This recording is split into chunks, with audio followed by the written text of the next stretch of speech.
Dr. Cinema, and of course, we're going to be talking about Black Panther. I know it's already been released for like a week, but this isn't going to be a movie that people are just going to forget after its initial release.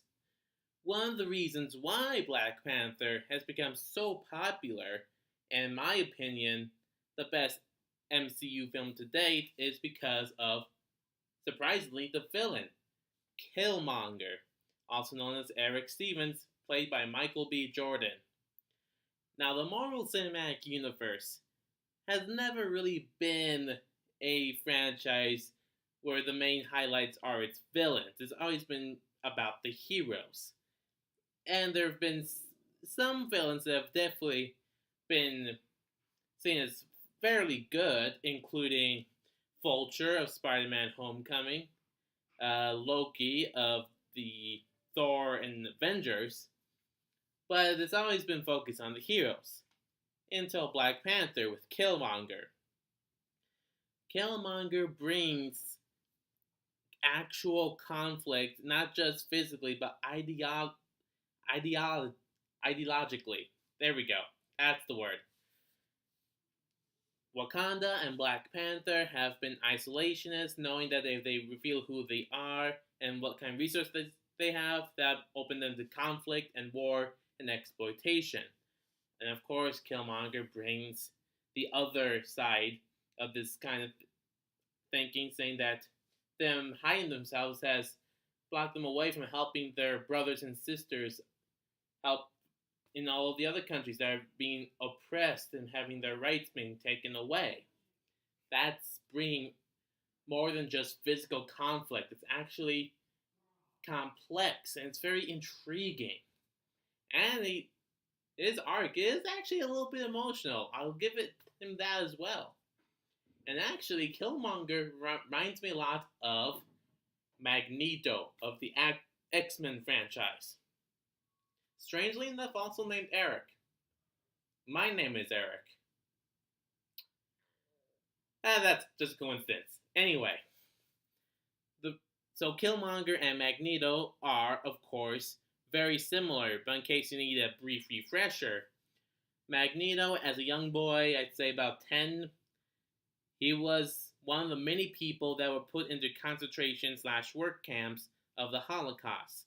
And as his family's being separated from him, he had his first display of mutant powers. He was then experimented on by Nazi scientists and later on grew up to become the leader of the Brotherhood of Mutants, a militant, and I guess some people say terrorist organization of mutants that want to take over human civilization and to be the ruling people. Because if they aren't, they'll then be oppressed, enslaved, and killed by human civilization. And it's, of course, the opposing force of Professor Xavier's X-Men, who are much more diplomatic and much more optimistic about mutant-human relations. And while not every X-Men film has been a success, Magneto has always been the one of the highlights of pretty much every installment. I'll even say he's probably the best part of X-Men Apocalypse. I mean, his storyline with with his family and how it connects to his past is just so much different from what's going on that it stands out in the best way possible.